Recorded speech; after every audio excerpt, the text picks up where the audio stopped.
Welcome to how to use STYLPRO's mini LED wand. To charge your device, plug in to the port underneath the head of the device. The red light will flash when charging.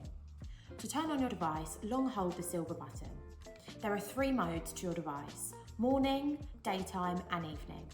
When turning on your device, it takes you to mode 1. This is your morning, featuring blue light and infrared. Short press for your mode 2. This is your daytime mode, featuring blue light, red light and infrared.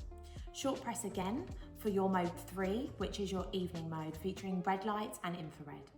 Press the device to the targeted area. It will automatically turn itself off after 3 minutes.